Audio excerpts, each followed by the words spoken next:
Max Reference.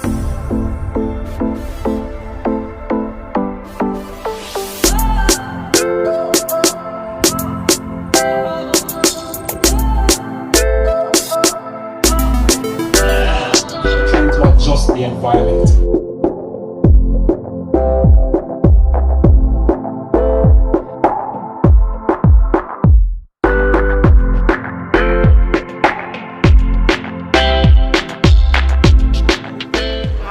Guys, doing well today. It's a bit hot.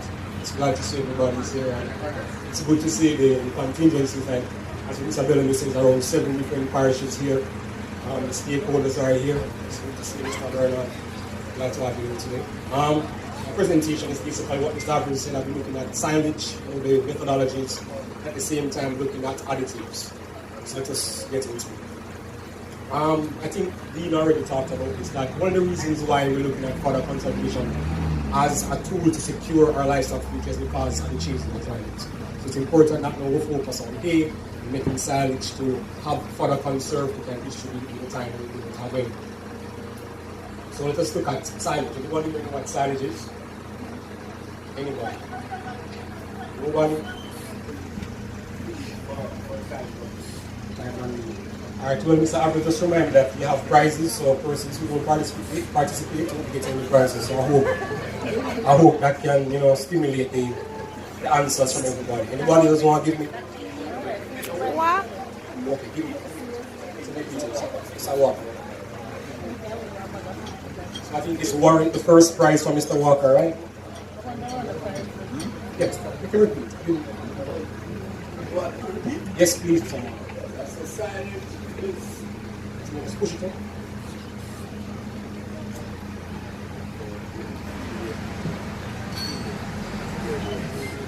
Silage is planting fodder and storing it for times of peace because of our climate condition where the hot lot of rain or severe drought.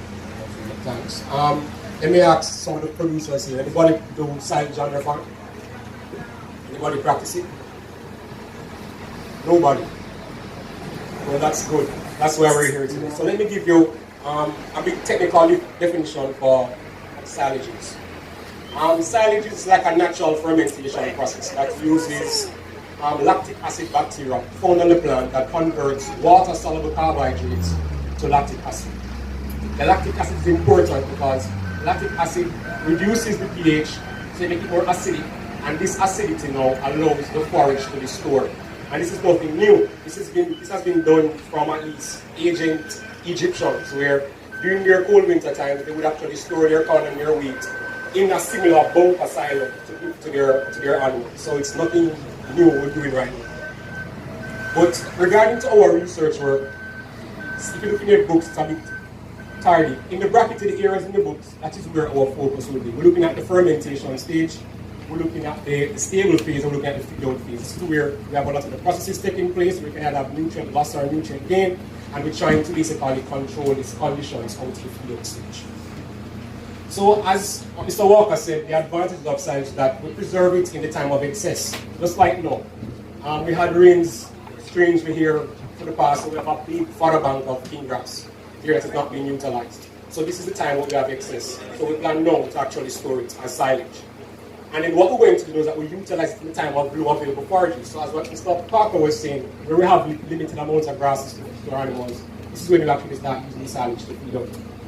What is the disadvantage? As what you see, it's a bit intensive, the labor.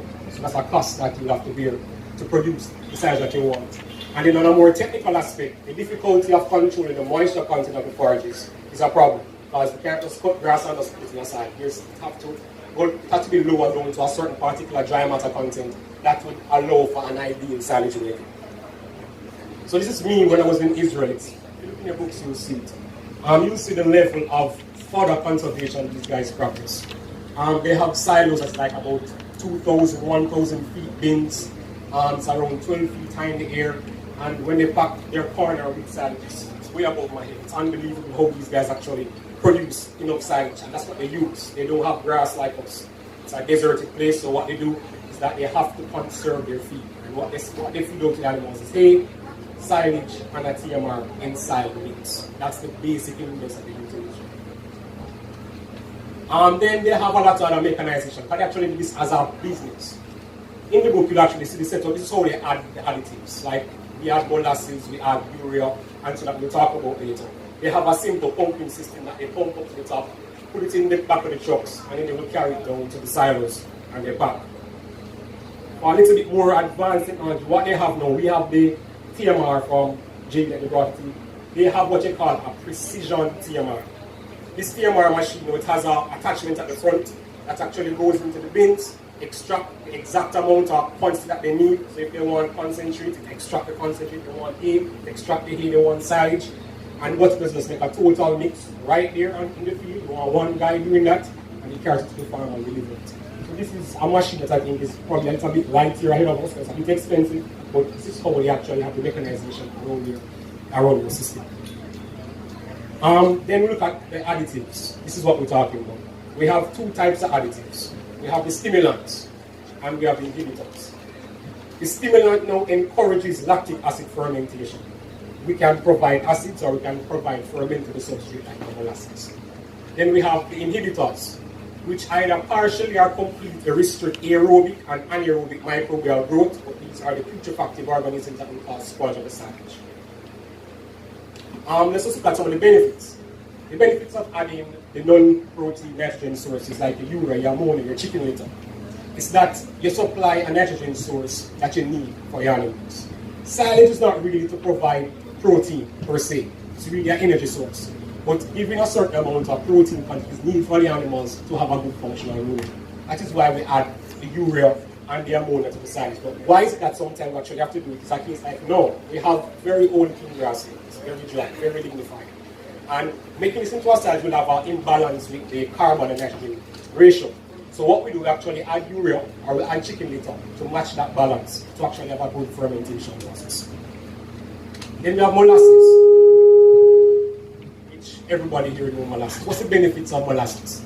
It stimulates fermentation and facilitates natural silage preservation, because what it is provides is very simple sugar that these organisms can actually utilize to survive. It increases the lactic acid production because it stimulates the bacterial growth. It also lowers the ammonia N and silage, which is important for us.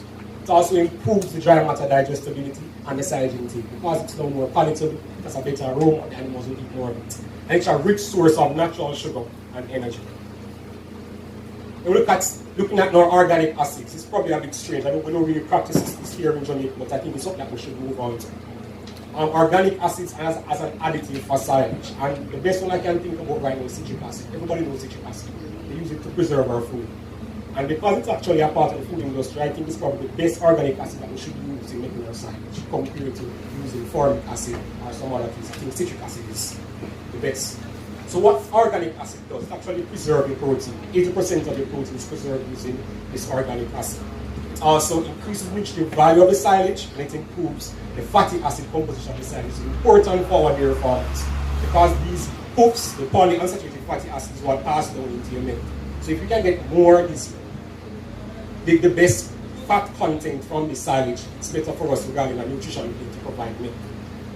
And also what's important about the organic acids is that these are precursors for important metabolic processes that take place within our animals.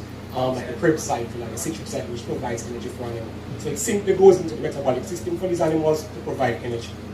And it's also proven that it provides some residual levels. When we're finished with the silage and we're feeding out, we still have residue contents of the citric acid and the malic acid that will go onto your farm, that the animal will feed on, and will have better performances. So what is it that we have discovered from the organic acids? We've discovered that it has a positive effect on milk production. It increases the yield. At the same time, it improves down to the beef animals the average daily gains. And again, it increases lactic acid production, which is important in the preservation of our silage. Okay. Now, this is my favorite topic, and this is what I studied when I was at school. The use of effective microorganisms. I think Mr. Avril talked about this at one of your seminars before. Effective microorganisms are organisms that we actually collect from the soil, from plants, we culture them, and we allow them to actually stimulate the silage process that we're actually making. Things like it's a cheap alternative, it's a little bit more beneficial than putting in molasses and urea. So what is these effective microorganisms that we tell you about?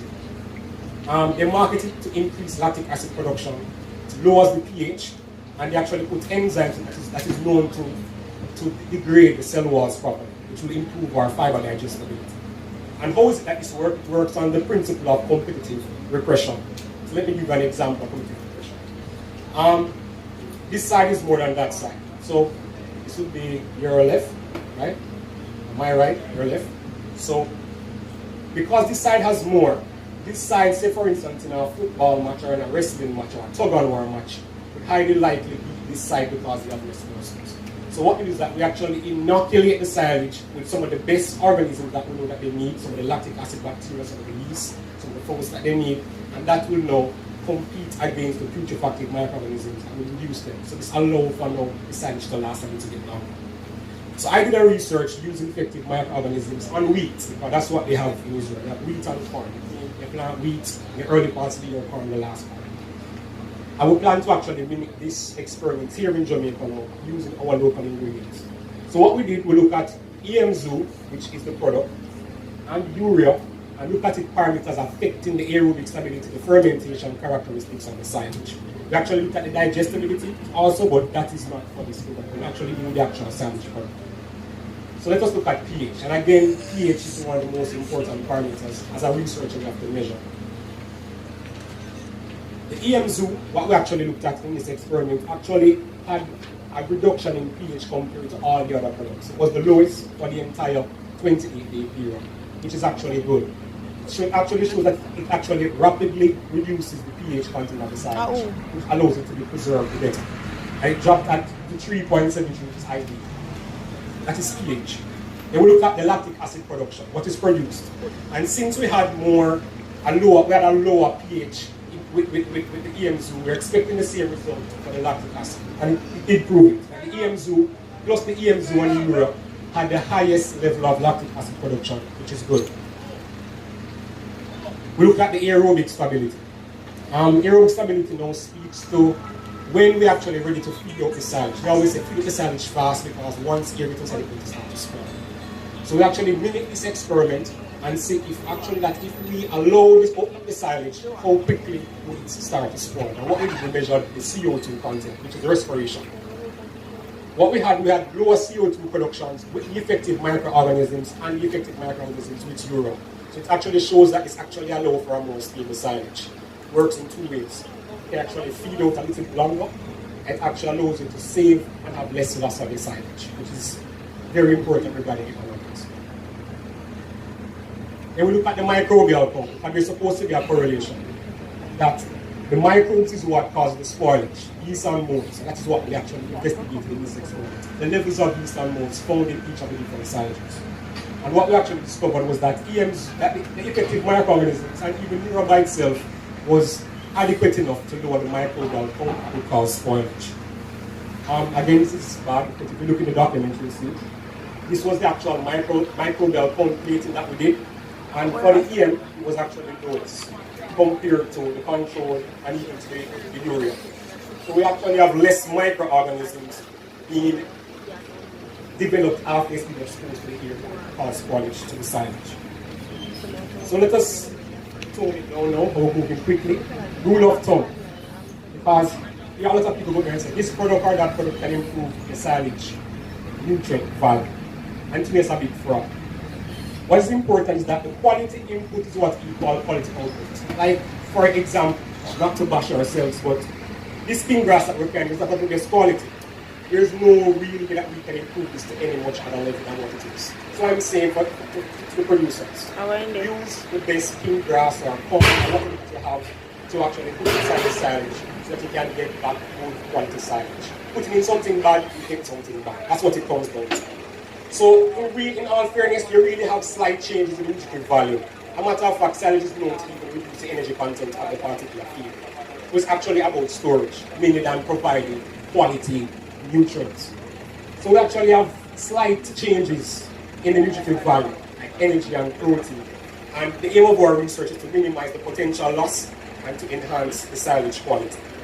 So neutral detergent fiber, which is a fiber digestibility type of parameter, how much the animal can actually utilize from this grass, we have seen no effect on the fiber content.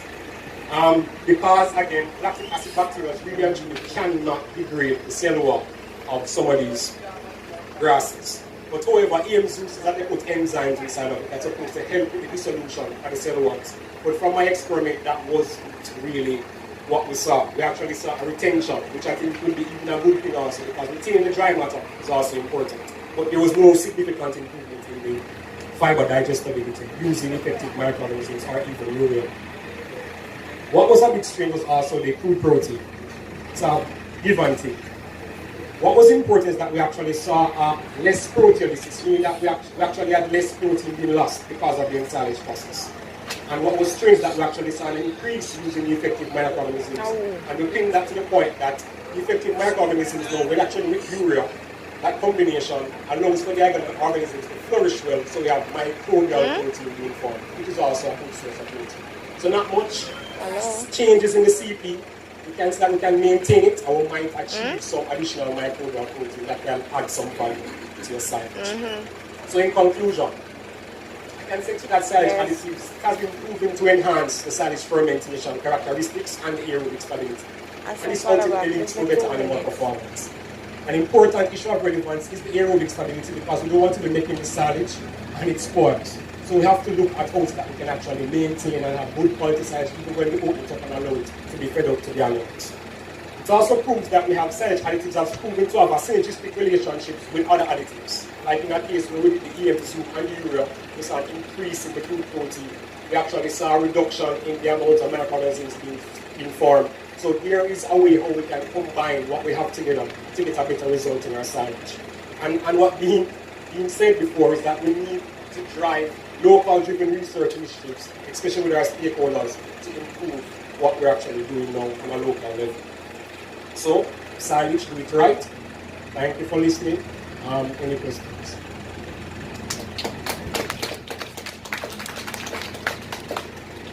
Of course, Mr. Bailey.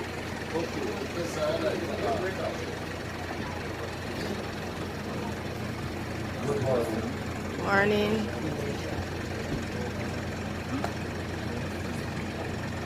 So, all right. Morning. The question I like to ask, you speak of the pH of the silage. Has any studies, what you are doing, did the pH of the silage affect the milk quality as a milk producer? Well, good. You are doing research on if the pH affect the milk quality, but I really don't. Because you know that is one of the greatest parameters of milk. And the acceptance is the pH of milk. So I just wanted to... I don't think it would. We did other parameters in this story to look at like the volatile fatty acids that were produced is important.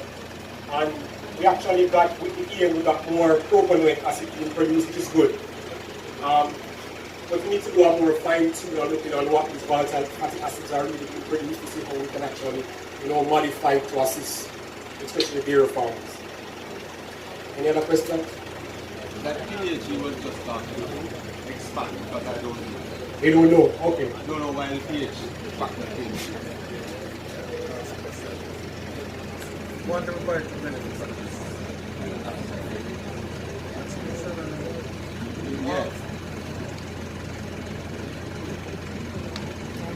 Yeah, I was asking, I don't know much about the milk side of it, but I was asking why does the pH affect the milk? Well, there's two parts to that question. From Mr. Bellamy's side, surge pH is a parameter that they actually test for the milk content. And if it's a bit too acidic, it's a problem. The next thing is about the rumen. If the silage is too acidic, you have to have a balance with it with the rumen, or you have acidosis that can take place with the animal. So here's that balance that we have to find with the level of pH that match the intake and its impact regarding milk production.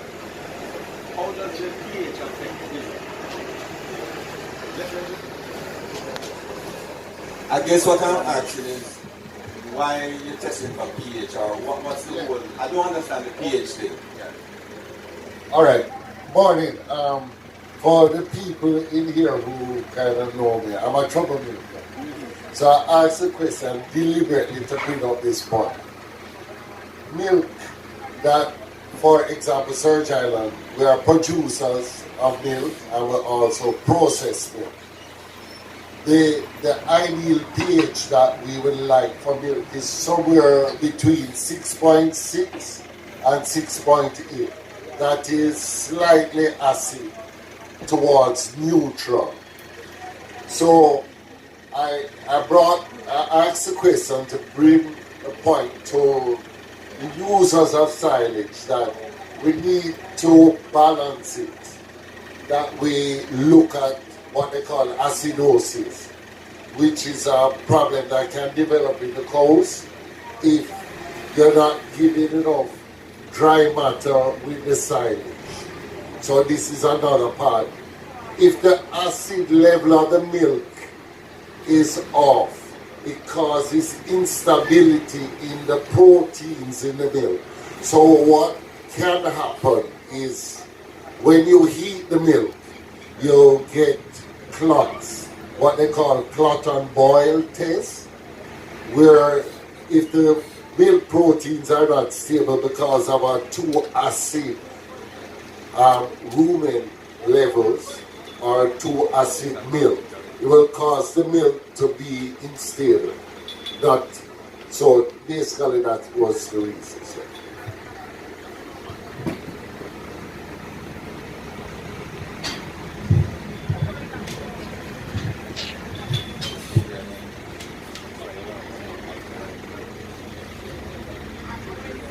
Okay, Mr. Brown, I had missed some of your presentations, but in Israel you were feeding the silage to dairy animals? Goat, dairy, and dairy for cattle and goat. And how was the milk? It's good. Milk production, as in milk production.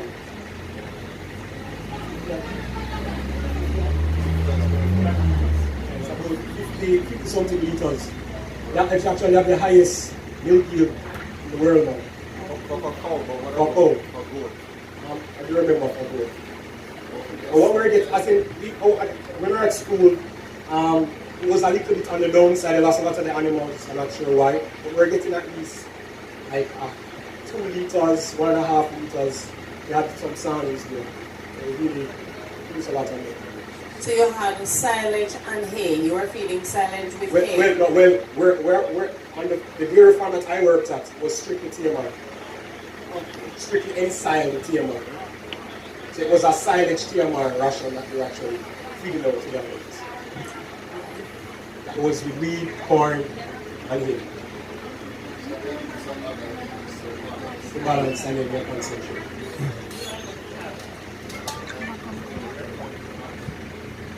Alright, so for silage, how long can it be stored for? Well, what is adequate is 3 years. Any other question? So, bottles, so we're doing this now. Will we have it at the market? Will it be available to our farmers? Or it's just a matter of doing research here? Well, that's our mandate to do research. We're hoping that we're speaking to the public and the stakeholders. Some of them might see it as a business venture for them. And they might want to. So let me put the question to Mr. Arvel. Mr. Arvel, what's the next leg from the research stage? I'll help to answer for Mr. Avril.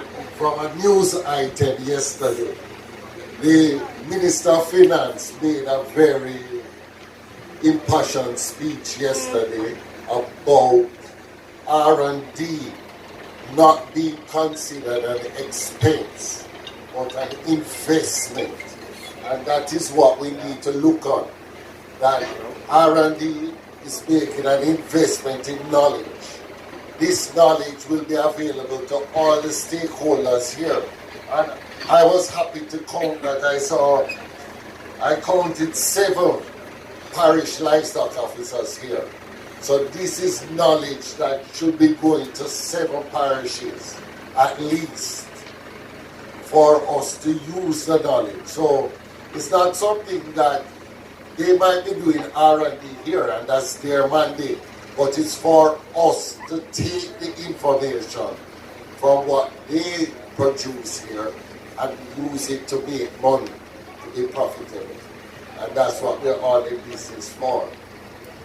I still want to hear a comment from you. I still want a comment. Yes. Yes, and I believe where the conversation is along the lines of the recent side packer that the Dairy Board has received. We have commissioned the unit. We are currently working with at least 2 dairy farmers where we are doing some intensive level of packing that I will speak to in the presentation.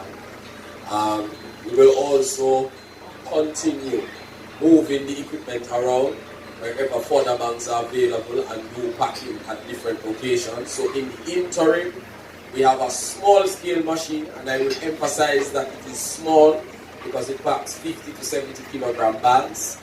But we will move the machine around as far as we can, and until we have exhausted the 10,000 bags that we got with the machine, we will continue moving it around and doing some packing across the country.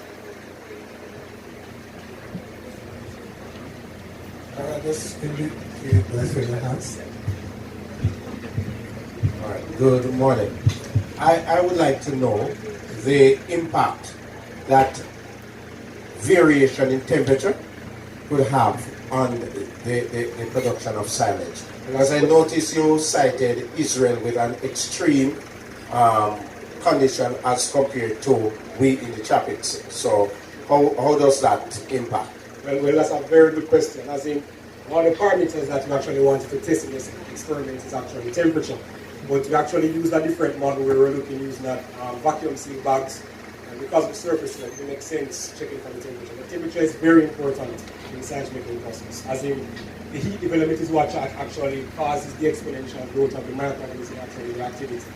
Regarding difference in climatic conditions, I don't think it would have that much of an impact, because these guys actually make silage in very similar weather conditions to ours. It's just as hot, probably sometimes 10 degrees hotter.